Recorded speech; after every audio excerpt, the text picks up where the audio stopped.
Chapter 4. I found Lucy huddled over her laptop. "Sorry about earlier, Lucy," I said. "You kept breaking up."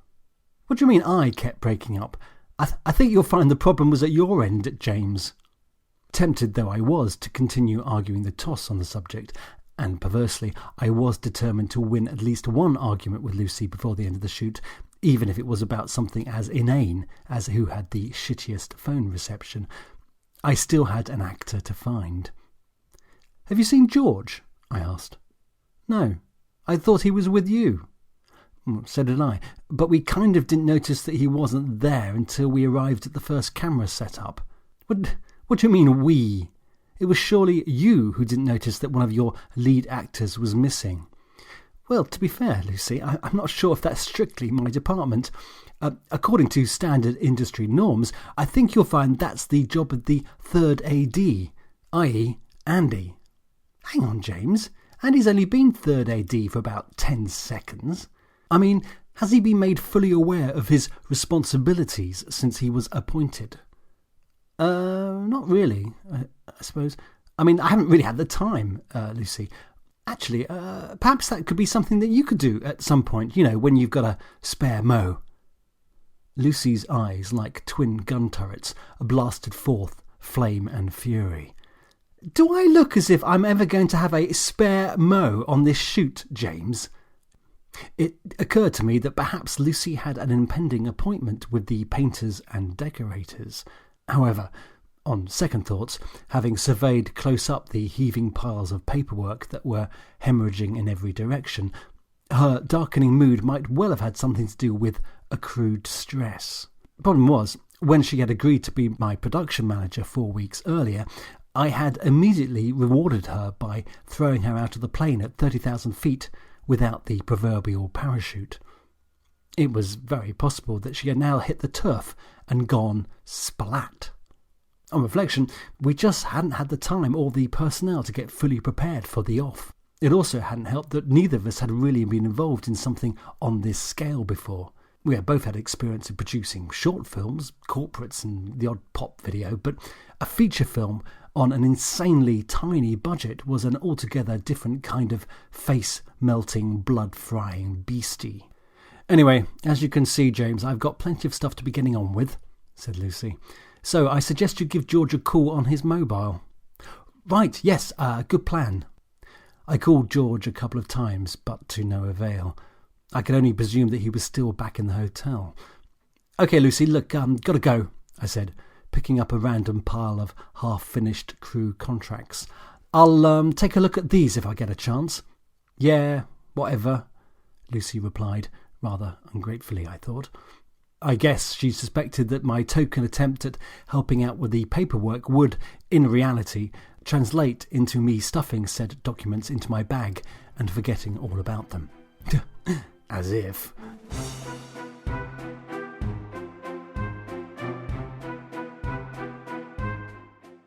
As I hurtled down the drive, knotted up with anxiety and flipping manically through my production folder, I had a distinct moment of déjà vu. I mean, wasn't I doing and feeling the exact same thing on the exact same bit of tarmac just a few hours ago? What was more to the point, with noon fast approaching, were we actually any closer to filming anything today, or had we, in actual fact, merely succeeded in providing a bunch of relative strangers breakfast and a brief sojourn to the countryside? With half an eye on the road, I looked at the day's shooting schedule to see how much damage the delay might cause. We were meant to be covering all of the car approach scenes featuring our couple, Bob and Paula, played by George and Sarah respectively. This included the near miss on Kevin, played by Tom, and a fair amount of car interior dialogue. We also had to make sure we got a top shot, i.e. a shot from the roof of the country house, of the car making its long approach towards the house itself. We now had a maximum of 5.5 hours to get all of this before we lost the light, and before we lost the car. The car. Bit of a logistical fuck-up there, actually.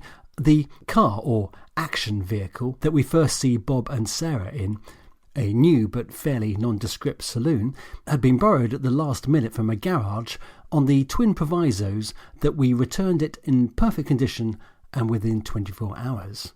Given the vagaries of shooting in the UK in winter and by a newly acquainted film crew, these conditions were not exactly ideal. Originally, it had been decided to use my girlfriend's classic 1970s Porsche 911. I say it had been decided, but the reality was that I had sort of assumed that I could borrow it off her. Never sort of assume stuff like that when it comes to girlfriends and filmmaking. Always clarify such an agreement way in advance and ideally reinforce this agreement with a rock-solid written contract witnessed by, at the very least, a world leader. Suffice to say, when it came to mentioning the use of the Porsche the day before I was due to leave, Anne didn't exactly say, "Sure, of course I'm happy for you to strap all manner of camera kit on my classic car and then let some dopey thespian drive it into a wall." What she did say, however, was, "You've got to be kidding, right?" The answer's no, James. 100% no. Jesus, do you think I'm completely mad or something? Definitely not. No, no, no, no, no. Now, despite Anne's somewhat negative response, I'm sure that if I hadn't left things right to the last minute, I might have been able to get her to reconsider, the eternal optimist that I am. But as fate and Anne would have it, the characters of Bob and Paula would be forced to make their cinematic entrance in something a little less cinematic than was originally envisaged. After reaching the end of the driveway, I was about to turn left towards the village and George's hotel when a battered old Land Rover pulled in alongside me. I was acquainted with the driver, Debbie Scott, as she owned the parkland, and I had previously secured permission from her to use the land for a few exterior shots. Despite being pushed for time, I decided a quick pleasantry was therefore in order. "Morning, Debbie. How are you?" "Oh, fine, thanks. How's the filming going?" "Oh, bit hectic, but we've made a start," I lied. "Great. Well, don't forget about the meat." "Sure, of course." "Meat? What meat?" "They'll start arriving here in about an hour," Debbie said, beginning to pull away. "Thought I'd better remind you, just in case." "Thanks, Debbie. Appreciated," I said, trying to quell something nauseous scratching at the lining of my stomach. Bollocks, of course. I had completely forgotten. When I had previously spoken to Debbie, she had mentioned something about a meet. I think she had also given me something really useful, like a time and a date for this meet. I now realised that the meet to which she referred to was the annual meeting of the local hunt. I looked again at the shoot schedule. Shot 6. Bob and Paula drive up the long driveway towards the house. Next to the synopsis there was a shooting note that read, "NB, top shot from house roof. Make sure drive at house front clear of cars." Thanks, God. Thanks for the curved bull wrapped in barbed wire with big poisonous spikes sticking out of it. We now had an hour at most before a long procession of horse boxes, dogs, riders and various hunt groupies descended en masse at the park. Something told me that this might just possibly compromise our clear shot of Bob and Paula driving up to the house. "Right, Mr. Producer, don't panic. Stop panting like a hyperventilating whore. You fucked up, so now you must adapt to survive. Come on, make a plan." So I did. I would carry on to the hotel and pick up George. Then get the shoot crew to abandon their original camera setup and make their way to the house. We had an hour before the Carnival of the Animals was on us, so it was perfectly possible to get shot 6 in the bag. That would leave us 4 hours or so to pick up the rest of the car approach shots before we lost the light. Cool, I hadn't lost it. I was still the man with a plan, instead of the man being pummeled repeatedly on the head by a crude, blunt implement. I punched the accelerator and after a flamboyant wheel spin, sped off towards the Turfwood Hotel. "Ha!" I said out loud, basking in a sudden and unexpected frisson of well-being. "Bring it on, God!" I added, perhaps a shade recklessly. Still, I was feeling pleased that I had not only caught the spiky ball, but I had successfully attached a small grenade to it and flung it back towards my foe, whoever that might be. I did hope that it wasn't actually God, because I doubted that I would win that particular battle. But there again, God probably didn't even exist. But there again, he might. In which case I decided it was probably best if I apologised for my acerbic thank you from earlier and amend my triumphant utterance to "Bring it on! The Fates!" which I did, though I had to admit it wasn't quite as fun as laying down the gauntlet to the big bearded one. Anyway, the important thing was that it was said loudly enough for God, if indeed he existed, to conclude that he probably misheard me the first time round. So phew, all bases covered then. I arrived at the hotel and marched straight up to the receptionist. I wasn't going to waste any time with idle banter, and so I made my request polite, yet succinct, and just a little bit on the forceful side. "Hello again. Can you call George Bannister's room, please?" "OK," said the receptionist, easily capitulating under the weight of my newfound masterfulness. Or so I thought. "But there's no need," she added, as she dutifully picked up the phone. "Sorry?" I said, once again annoyingly wrong-footed. "What do you mean there's no need?" "There's no need," she repeated, making the nice clear water of my simple request all needlessly opaque and muddy again. "Why's there no need? Is he not in his room?" "I wouldn't know for sure, but probably not," she continued in her irritating English-Slavic blend. "So, is George here in the hotel?" I said, grinding the palms of my hands into the wooden desk. Her responding smile was expansive but totally unreadable. "Probably not," she said. I couldn't be absolutely sure that my Slavic tormentor was being deliberately obtuse, or whether I was being accidentally tortured to death as a result of some unfortunate translation issues. But the net result was that I was getting really pissed off. I was sitting on a ticking bomb that would fuck up the whole day's shooting unless I found George and got the shoot crew back to the house in the next 50 minutes or so. "Oh, you the driver! George has already gone to film." It was Anya, who had just wandered into the foyer from the restaurant. "Yes, it's like I tell him," said the receptionist. I suppressed my desire to punch the receptionist squarely in the face and instead focused on Anya. "Anya, when did he gone to film?" Fucking hell, I thought, why am I speaking like this? "Oh, a little while ago." "Thanks, Anya," I said, glad to have extracted some splinter of information from all this nonsense. "Oh, and by the way, I'm actually the producer," I corrected her as I swiftly made my way towards the door. "What is producer?" she asked after me. I didn't reply. But actually, good question, Anya. What is a producer on a micro-budgeted film? Who the hell am I? A glorified runner? Driver? PA? Wet nurse? What exactly? It was a question that would regularly pop up during the shoot as I increasingly found myself undertaking a multiplicity of roles. Anyway, no time now for existential angst. I had to find which film George had gone to.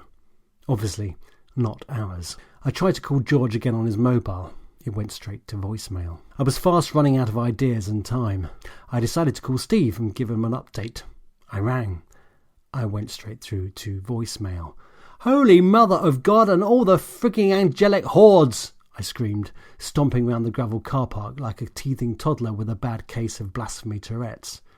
Why didn't the phone companies do something about fucking mobile reception out here? I mean, we're not exactly filming in the bloody Hebrides, are we? I mean, this is Oxfordshire, for bollock's sake. From a sanity and catharsis point of view, my outburst felt supremely necessary, though I wasn't sure if the elderly couple relaxing by the ornamental pond would have agreed.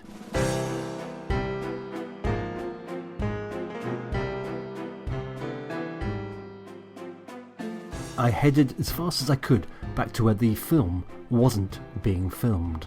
However, as I drew up to where the crew had been setting up, Andy, my second first AD, stroke third AD, stroke runner, stepped out into the road to flag me down. It was lucky he was now wearing a fluorescent vest, as otherwise I might have added yet another kill to that day's score sheet, while also tragically reducing our production team by a third. As I came to a halt, he walked over to me with the authoritative air of someone who has recently been given a fluorescent vest and a job to do. I couldn't help but think, "Ah, bless," in an affectionate, avuncular, but supremely patronising kind of way. "Hi, James, I'm stopping cars," he whispered conspiratorially. "So I see, Andy. Nicely done, by the way."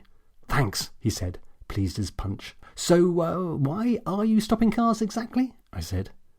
Because we're about to do a take," he said, pointing down the road to where the shoot crew were poised to do exactly that.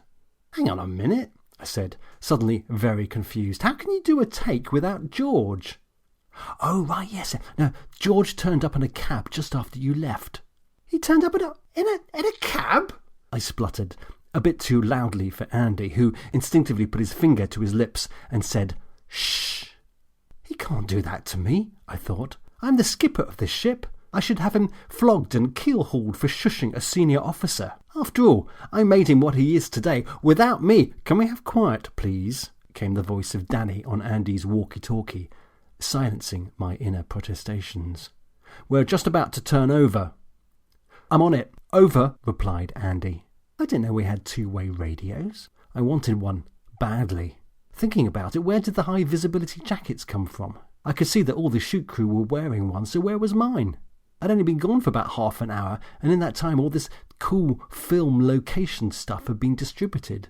I suddenly felt left out and was overwhelmed with a compulsion to get down to the setup for the first take. In an instant, I had forgotten about the scheduling necessities of decamping everyone back to the house for shot 6. I had even momentarily forgiven George for being such a git and giving me the runaround. My one and only priority was witnessing the camera turning for the first take of my first full-length feature film. "Right, I'll take that for the time being," I said to Andy, snatching the walkie-talkie out of his hand as I stepped out of the car. Okay, I'll carry on keeping back the traffic then," came Andy's plaintive reply, obviously feeling a bit bereft now that I had nicked his radio. I was tempted to swipe his jacket too, but that would have been just a bit too mean and childish. As quietly as I could, I made my way down to where the camera was positioned in a slight dip, pointing in the direction of an elevated bit of the road. 20 yards ahead or so, there stood Tom, prepped and ready to play the part of the diminutive and hapless Kevin. Over the brow of the road and out of sight would be George and Sarah, awaiting their cue to drive towards us. The focused anticipation amongst the crew was palpable. I watched, fascinated, as the individual cogs that made up the movie-making machine prepared for the take. There was Danny, going over last-minute checks on the camera. Sasha, the focus puller and camera assistant, marking up the clapperboard. Toby, motionless yet alert, his head tilted down and his eyeline fixed on one particular spot as he listened out for variations in sound. Diane, poised with her coloured pens and bespoke weather-resistant continuity folder. And finally, Steve, looking intently at the small mobile monitor that, attached by a lead to the camera, would show exactly what was being recorded and ultimately what would be the framed window into the world of our cinematic story. I realised that this was one of those moments in my life that I would later be able to describe as seminal, pivotal and landmark. A glorious moment that legitimised all those years of struggle, heartache, poverty, grinding disappointment and self-doubt. It was a moment to celebrate and rejoice, and, above all, a moment to stick up two ruddy big fingers at all those naysayers and detractors who said it could never be done. "Right, shall we go for this then?" said Steve. I felt a tingling sensation at the back of my neck in anticipation of what was going to happen next. This, I thought, is what it must feel like being a master watchmaker, who, after weeks of painstakingly assembling all the delicate workings of a watch, finally gets to sit back and enjoy the poetic motion of his finely crafted timepiece. "Camera rolling," said Danny, pushing the record button. This was it. The various springs, dials and cogs were harmonising together to weave that rarest of things. Pure movie magic. "Okay, Toby?" prompted Danny. "Yeah, fine," came Toby's phlegmatic reply. "Then can you please call it?" said Danny, still peering into the camera. "And pray, Danny, what would you like me to call it exactly?" "Well, how about speed? That would certainly be a helpful indicator that the sound is good." "OK, my liege, I hereby call speed," said Toby with a mocking flourish. Danny visibly bristled, but being the professional he was, carried on without comment. "And mark it," Danny continued. "Scene 3, take 1, said Sasha, clapping the board together in front of the camera and then stepping swiftly out of frame. "And action!" called Steve. "Hang on, Steve, I haven't called camera set," said Danny, swinging round to glare at Steve. "Oh, sorry," said Steve, oblivious to the shooting conventions that Danny had been weaned on at film school. Danny swung back towards the camera and peered through the viewfinder. "Right, we're still rolling," he said while making a slight adjustment to the framing. "How exciting," Toby chipped in, unhelpfully. "Look, is everyone ready now?" said Steve with growing impatience in his voice. "Camera," said Danny, and then, after a long pause, "set." "Right, action," called Steve. 20 long seconds elapsed in which the camera recorded nothing apart from a small twig falling on an empty road and a couple of fornicating rabbits. "Will someone please cue George on the walkie-talkie?" hissed Danny through tightly compressed lips, his eye still pressed into the camera's eyepiece. I was beginning to sense that my hand-picked unit of elite film crew commandos were not quite gelling together as a cohesive force.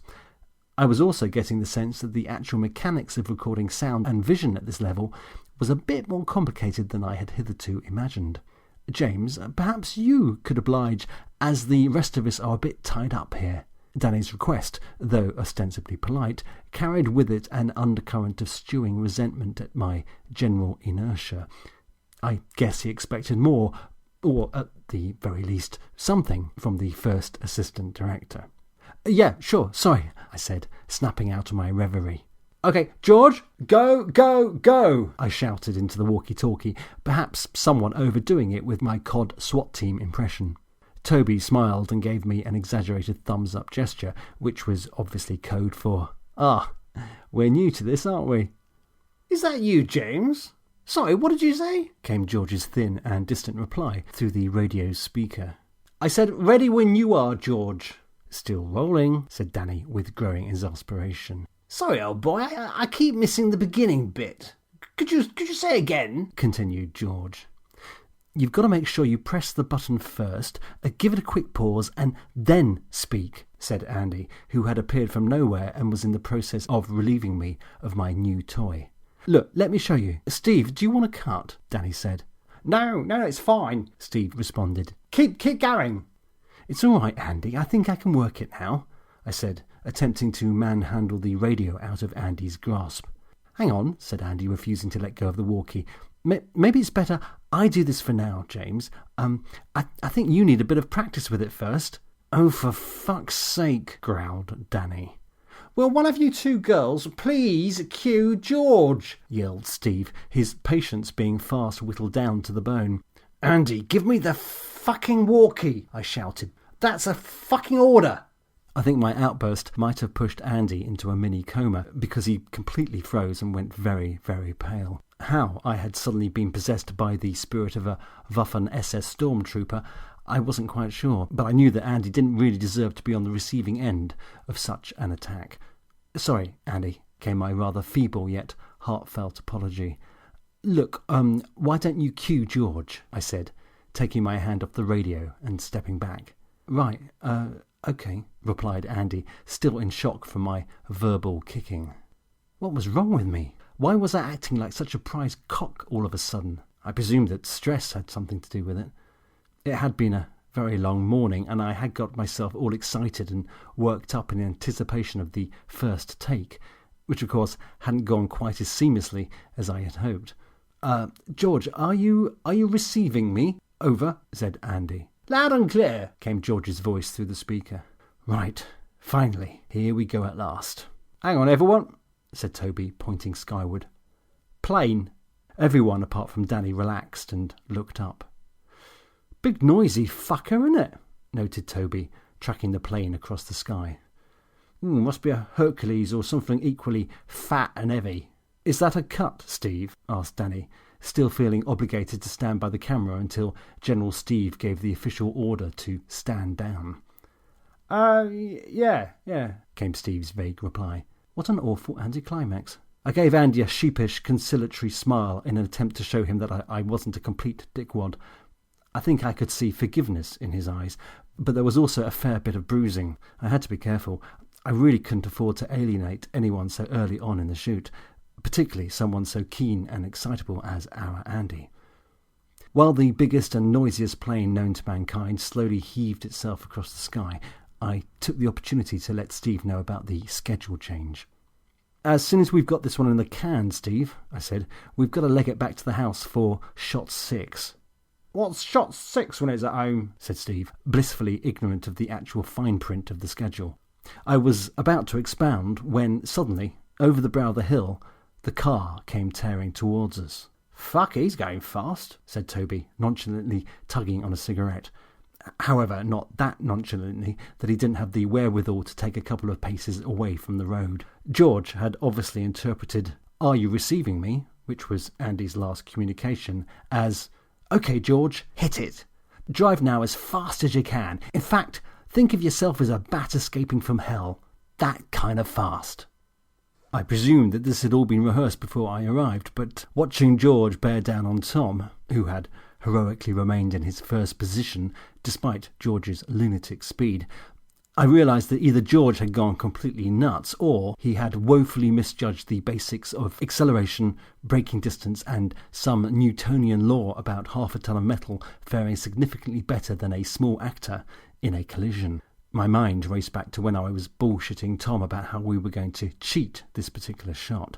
What was it again? Some nonsense about shooting low on a wide lens or some such bollocks. With only a few feet to spare and with various members of the crew taking evasive action, apart from Danny, who had gone all captain of the Titanic on us and remained hugging the camera, George managed to wrestle the vehicle out of Tom's path and swerve onto the other side of the road. Tom, for his part, had dived out of the way and was now face down on the verge. I was in shock. Steve, on the other hand, was in regret. "Shit, why didn't we shoot that? Danny, any chance you got any of that?" Danny took a little while to answer, or indeed move. Finally, he turned round and simply shook his head. "Damn, that would have been fantastic," Steve lamented. George reversed the car back towards us and wound down the window. "So, how was that?" he said cheerily. "Oh, great, said Steve enthusiastically. "Though we'll have to go again if that's okay." "Sure, no problem," said George, completely oblivious to how close he had come to ploughing a neat furrow through the lot of us. I looked across at the passenger seat and noticed that Sarah didn't look quite so cheery. "OK, Sarah?" I said, my voice cracking due to the rapid evacuation of moisture from my mouth brought on by recent and involuntary trauma. "Sort of," replied Sarah, looking decidedly ashen. "This car does have airbags, doesn't it, James?" she added. "Yes, of course," I said with the best reassuring smile that I could muster. "Lots of them, but I wouldn't worry. You'll be perfectly safe." To which I added with great emphasis, "Won't she, George?" "Oh, absolutely. I'm really getting a hang of the old crate now," George said, patting the steering wheel in that weird bloke bonding with machine kind of way. "You see, James, you can only push the envelope like that when you've got properly acquainted with the beast. I reckon for the next take, it'll really be time to let rip." "Actually, George, I was thinking perhaps you could bring it down a notch," I said, accompanying my request with a steely, "please do as you're fucking told" smile. Ping! The smile bounced off George's impenetrable ego as harmlessly as a bullet ricocheting off a T-800 series Terminator. "Really?" said George, disappointed but nevertheless unbowed. "Steve, James says I ought to bring it down a notch. Is that right?" "Nonsense, George," said Steve, who was hovering by the monitor. "That was fine. Don't go changing anything." "So is that a reset, James?" It was Danny, his tone surprisingly measured and precise considering recent events. Given how vocal he had been earlier about the health and safety ramifications of this shot, I was somewhat surprised by his easy acquiescence to continue under such conditions.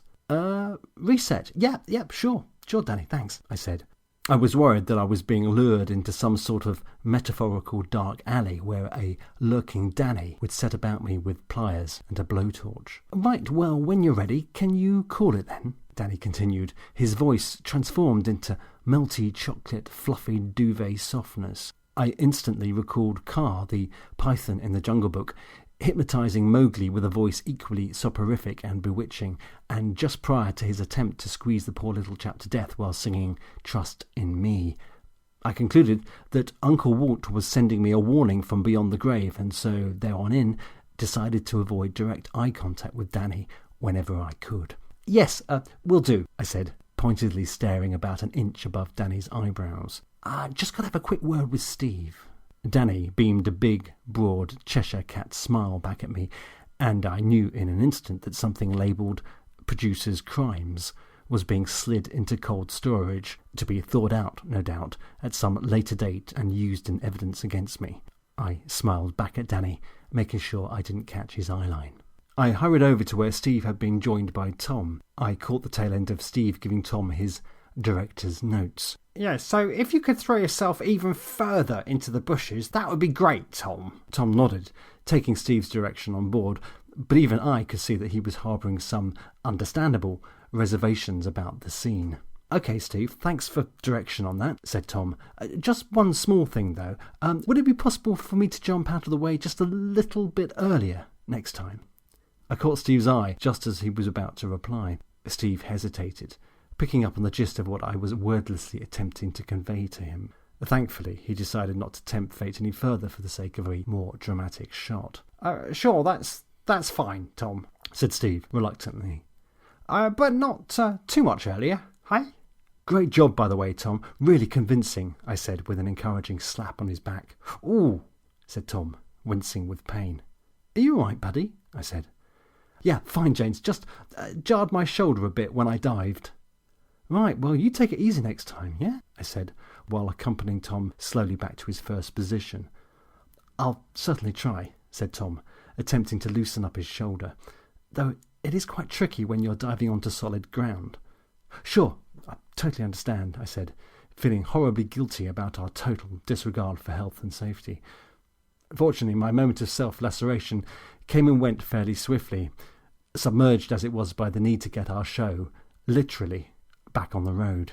"OK, reset everyone," I called, striding quickly back to join Steve.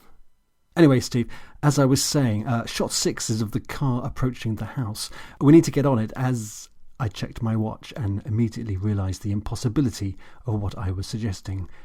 "As we've only got half an hour before it gets a bit busy up there." I thought I'd gloss over the fact that "bit busy" actually meant the rural equivalent of the D-Day landings. I reasoned that there was no need to overburden Steve with such detailed concerns, and likewise there was no real need for him to discover, quite yet, that I had royally fucked up somewhere along the scheduling line. I was still a bit ashamed of my debut performance as first assistant director, particularly the bit where I tussled with a 22-year-old for the use of the new shiny radio, and didn't want him losing complete faith in me at such an early point of the shoot. "Well, instead of breaking up camp here, why don't we do a pickup of that shot sometime later?" reasoned Steve, quite reasonably, if reason were dining with us on a regular basis, which it plainly wasn't. "We can't risk it. The action vehicle has got to be returned tonight." Steve took a moment to digest this, then shrugged his shoulders and said, "Right, well, we better stop chatting and get on with it then." I decided that with time so much against us, I had better slip on my location manager's hat and get back to the house to recce the setup for shot 6. Having now got a sense of how Danny liked to work, methodical, meticulous and tiresomely professional, I needed to preempt him this time round by locating the exact spot on the roof where we were going to set up the camera. There would be no time for debate on this one. We had to get the car approach shot done today, come hell or high water. Having explained what I was doing to Steve, I went back to the MPV where Andy was directing traffic past the setup. Nicely done, I thought. Good initiative.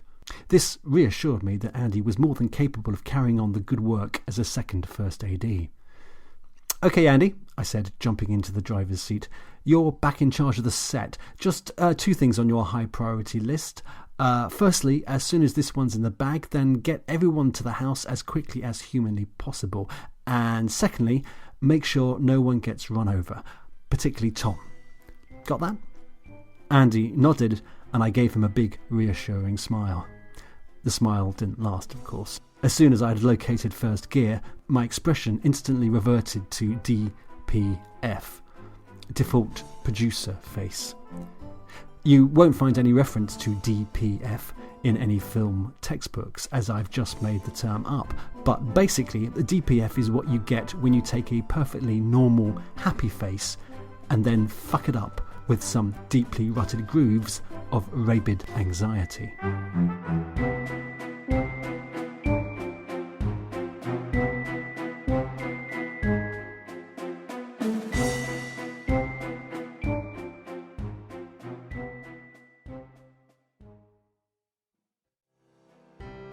Chapter 5. Once back at the house, I made my way through the entrance hall towards the main stairs. I really ought to have checked in with Lucy, but there wasn't any time to get distracted. Not only did I have to find the best place for the shot, but I also had to find the most accessible way of getting kit and key crew onto the roof. In my role as crap location manager, I had only ever ventured as far as the first floor of the house, and so the second floor and beyond was bandit country. As I started up the stairs, however, I heard Lucy's voice behind me. "So, did you find him then?" Who?" I said, spinning round and giving Lucy a guilty smile. "Your lead actor, George, that's who," said Lucy, looking concerned. "He's not really the lead actor, Lucy," I said, feeling the need to clarify George's cast ranking. It's an ensemble cast, isn't it? And even though he does have an important role, it isn't something I would describe as a lead role." "Phew, sounds like he's really rattled your chains this morning," Lucy said, perceptive as ever. "Yes, well, he's on set now, and no doubt turning Tom into roadkill as we speak." "What?" said Lucy, suddenly alarmed. "Don't worry, Lucy. It's all going very smoothly." Why I had decided to lie to my chief of staff at that moment, I wasn't quite sure. It was a worrying precedent and didn't bode well for the future. I was just making a silly jest, that's all," I continued in a futile attempt at covering my arse.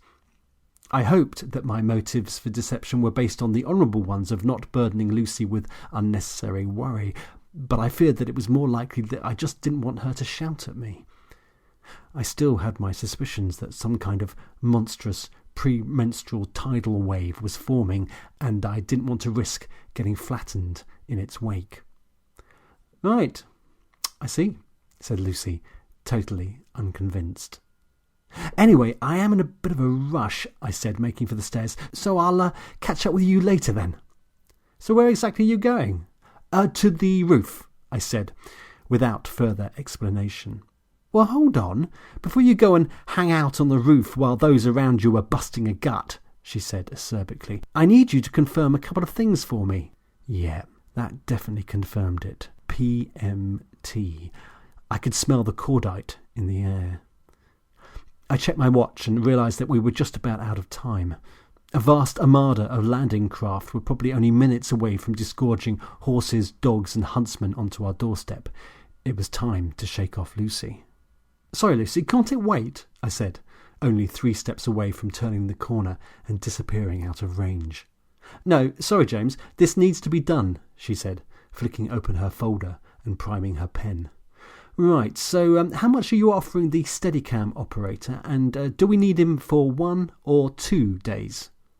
Steadicam operator. When did we decide to have one of those? It must have been discussed at some point, but for the life of me I couldn't recall when or why. What's his standard day rate?" I asked.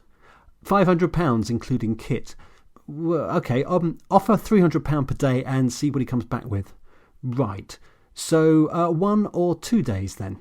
No idea, Lucy. I'll have to check that with Steve, I said, making my way around the bend in the stairs and out of visual contact.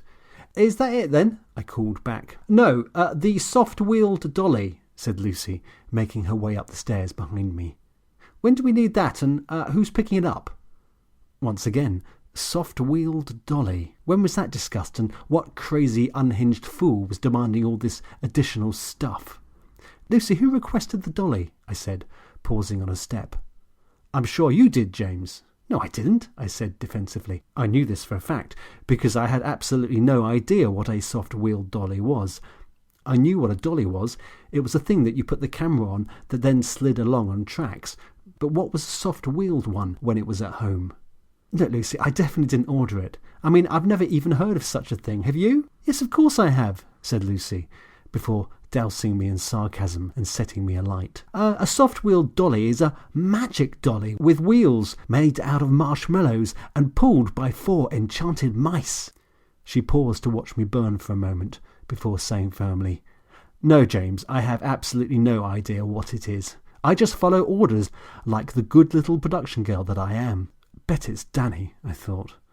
In the last 2 weeks of pre-production, Danny had been requesting more and more stuff.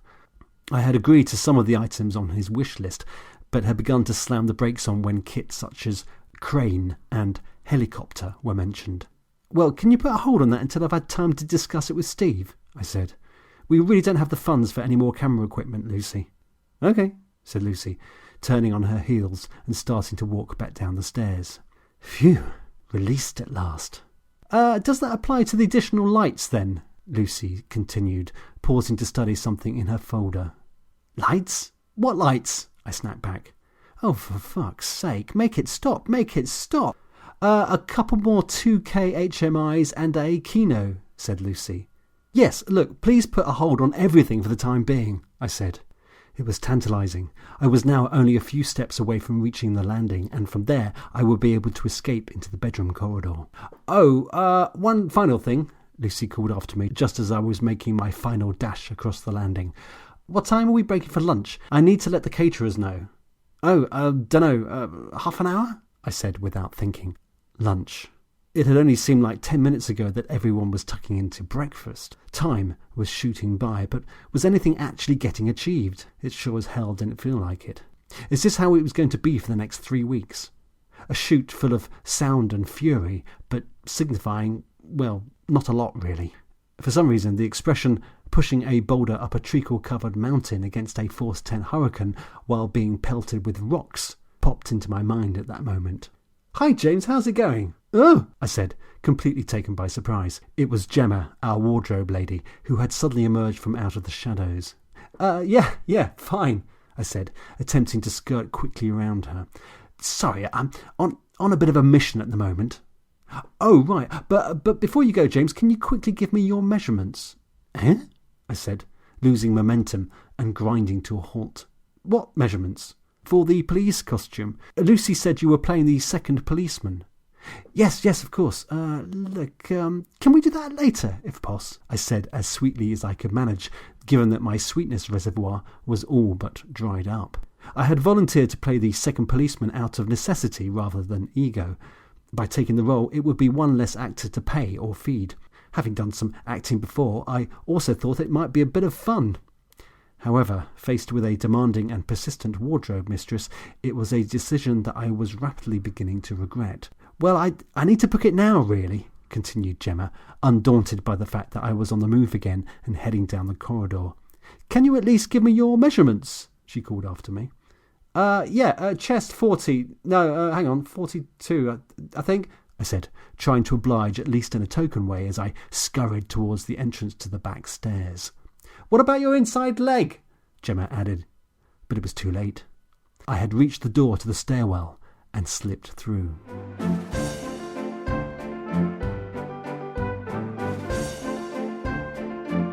Ha!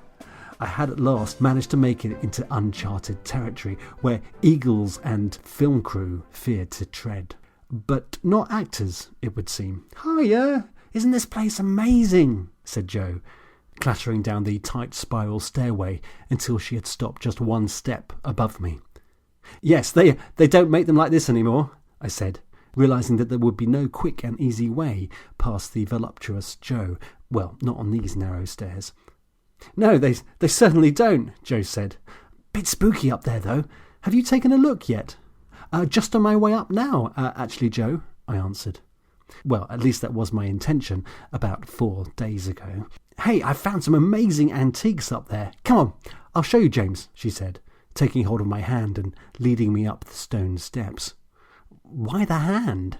Did I look incapable of ascending a few steps unaided? Actually, James, I've been meaning to talk to you about today's scene. Right, better nip this one in the bud right away, I thought. Joe, sorry, but I'm really busy at the moment. Oh, it won't take long, she said, brandishing a few pages of script. It only concerns a small bit of dialogue. I made another mental note to instruct Lucy to keep all the actors tethered to a post when not required on set. Actually, better still, tethered and doped up to the eyeballs with diazepam. Sorry, Joe, but we're really going to be screwed today if I don't get on, I said. Oh, things not going well then? She asked, looking concerned. Well, there have been one or two teething problems, I said. It happens sometimes in the early stages of a shoot. I suddenly became acutely conscious of not rocking morale amongst the actors. As noted earlier, one thing the talent has to believe in is that the ship they've boarded is seaworthy and isn't going to start taking on water within moments of leaving port. I had every faith in our actors, and so they needed to have every faith in us. After all, they were getting paid a tiny amount of money in just basic expenses, so keeping them motivated was essential in preventing any of them from jumping ship. We could, in theory, lose crew, but we couldn't get halfway through the shoot and then lose an actor. You didn't have to be Diane to realise what sort of continuity challenge that would leave you with. But don't worry, I continued in my best reassuring tone. I'm sorting it right now. What, by coming up here? Said Joe, looking puzzled. Yes, I said as we left the stairwell and walked onto a small, dimly lit landing on the top floor. Any idea how you get onto the roof? Joe gave me a searching look before taking my hand again and giving it a gentle squeeze. Is everything okay with you, James? Yes, fine, I replied, perhaps a little too loudly for someone who purported to be fine. It occurred to me that my intention to clamber onto a high roof might well be interpreted as the action of someone who was in the process of losing it. Joe really didn't know me from Adam, so yes, she could easily be forgiven for believing that I was but a few steps away from launching myself headfirst onto the stone terrace 90 feet below. No, really, I am fine, Joe, I said, attempting to extract my hand from Joe's empathetic yet vice-like grasp. Just got to go and do a quick recce for one of today's shots, that's all, I explained. Oh, I see, said Joe, looking relieved. Well, take care up there. Bit windy today and don't want to lose our captain on the first day now, do we? No, guess not. I smiled back at her before striding off into the gloom and immediately colliding with an antique dresser. Fuck tits, I exclaimed. You okay, James? Joe called after me. Yeah, fine, I said, nursing a bruised shin and wondering if, in fact, I could be trusted to explore the roof without some kind of supporting hand. A further 5 minutes passed while I fumbled around dimly lit passageways strewn with crumbling furniture, before eventually discovering an old wooden stairway which led up to the roof. After struggling through a doorway suitable only for stunted hobbits, I stepped out onto a vast, windswept sea of copper that was peppered with small flotillas of proud and weather-beaten chimneys. Despite the need for urgency, I indulged myself for a few moments as I strode across the roof and soaked up the panoramic views across Oxfordshire. Being on the roof agreed with me. It was a place where I felt wonderfully removed from the clattering chaos of the filmmaking machine down below. I was suddenly gripped by an overwhelming desire to just prop myself up against a chimney stack and watch the clouds go by. Truth was, I enjoyed being idle and indolent. It was my natural default setting. Unfortunately, for the next 3 weeks I sensed that there would be little time to idly drift, although I did wonder if things might settle down a bit in time. After all, we were only halfway through day 1, and surely I wouldn't be running around like a loon like this every minute of every day. Pre-production had been manic enough, but it was now becoming abundantly clear that the preceding weeks were going to seem like a long snooze in a hammock after a few glasses of Pimm's, in comparison to the real battle of shooting this bastard. After a quick scout around the roof, I discovered a small flat area on one corner of the building. From this platform, there was a fine, uninterrupted view of the long driveway up to the house. It was perfect for the shot. Surely, even Danny would agree with my fine selection. He might even mention me in dispatches, or recommend me for a commendation.